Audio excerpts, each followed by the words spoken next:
ನಾವು ಮಡಿಕೇರಿಯ one of the famous tourist attraction ಆಗಿರುವ ಗೋಲ್ಡನ್ ಟೆಂಪಲ್ ಮುಂದೆ ಇದ್ದೀವಿ. ಈ golden temple actually Buddhism temple ಇದು. ಟಿಬೆಟ್ ಅವ್ರದ್ದು ಒಂದು ಲಾರ್ಜೆಸ್ಟ್ ಟೆಂಪಲ್ ಅಂತ ಇದು ಇಂಡಿಯಾದಲ್ಲಿರೋದು. ಆ್ಯಂಡ್ ಇದು ಮಡಿಕೇರಿಯಿಂದ ಒಂದು 30 ಕಿಲೋಮೀಟರ್ಸ್ ಏನಾಗುತ್ತೆ, ಕುಶಾಲನಗರದಿಂದ ಒಂದು 5 ಕಿಲೋಮೀಟರ್ಸ್ ಆಗುತ್ತೆ. ಆ್ಯಂಡ್ ಇದ್ರ ಒಳಗಡೆ ಬುದ್ಧನ ಸ್ಟ್ಯಾಚ್ಯೂ ಇದೆ. ಇಲ್ಲಿ ಬುದ್ಧಿಸ್ಟ್ ಮಾಂಕ್ಸ್ ಎಲ್ಲ ಆ ಕಡೆ ಇಲ್ಲಿ ಓಡಾಡ್ತಿರ್ತಾರೆ. ಆ್ಯಂಡ್ ಅವ್ರಿಗೆ ಸ್ಕೂಲ್ ಕೂಡ ಇದೆ ಅಂತ ಅನಿಸುತ್ತೆ.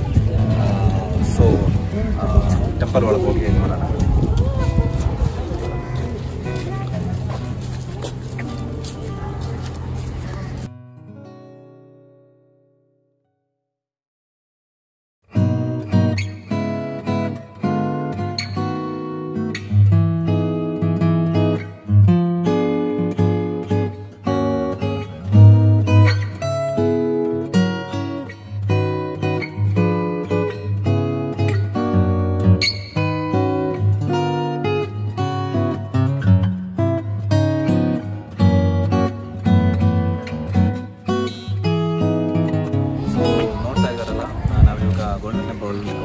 ಬಂದಿದ್ದೀವಿ.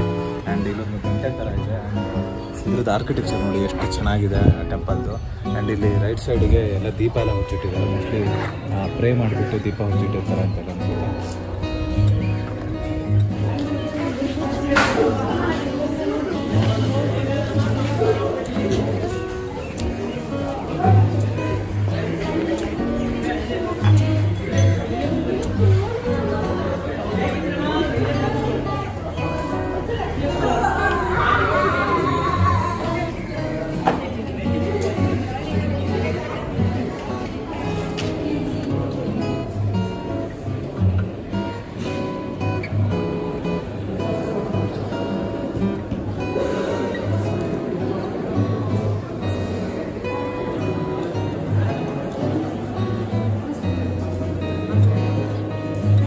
ನಾವು ಗೋಲ್ಡನ್ ಟೆಂಪಲ್ ಮೈನ್ ಟೆಂಪಲ್ ಒಳಗೆ ಬಂದಿದ್ದೀವಿ. ಇಲ್ಲಿ ಬುದ್ಧನ ದೊಡ್ಡ ಮೂರ್ತಿ ಇದೆ, ನೋಡ್ತಾ ಇದ್ದೀವಿ.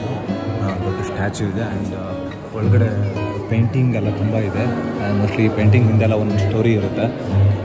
ಆ್ಯಂಡ್ ತುಂಬ ವಿಶಾಲವಾಗಿದೆ ದೇವಸ್ಥಾನ. ಆ್ಯಕ್ಚುಲಿ ತುಂಬ ದೊಡ್ಡದಾಗಿದೆ. ಸೀಲಿಂಗ್ ಎಲ್ಲ ಪೇಂಟಿಂಗ್ ಆಗಿದೆ.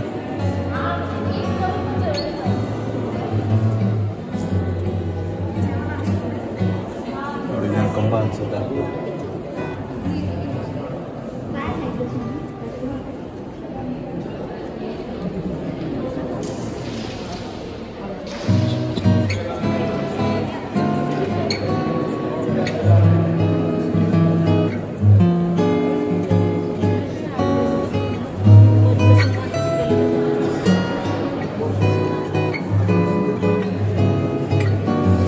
ಎಲ್ಲ ಕಡೆ ಕಾಣಿಕೆ ನೋಡಿ ಇಟ್ಟಂಗೆ ಇಲ್ಲಿ ಡೊನೇಷನ್ ಬಾಕ್ಸ್ ಅಂತ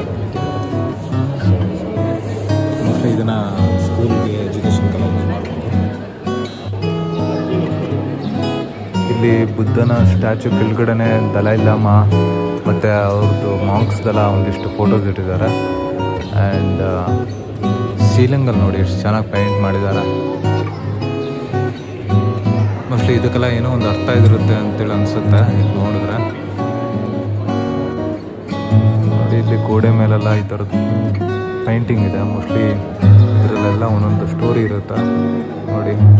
ಈ ಪ್ರತಿಯೊಂದು ಚಿತ್ರಕ್ಕೂ ಒಂದೊಂದು ಸ್ಟೋರಿ ಇದೆ ಅಂತೇಳಿ ಅನಿಸುತ್ತೆ. ಸೊ ಬೇರೆ ಬೇರೆ ಕಥೆಗಳನ್ನ ಹೇಳುತ್ತೆ ಈ ಚಿತ್ರಗಳು ಅಂತ ಅನಿಸುತ್ತೆ.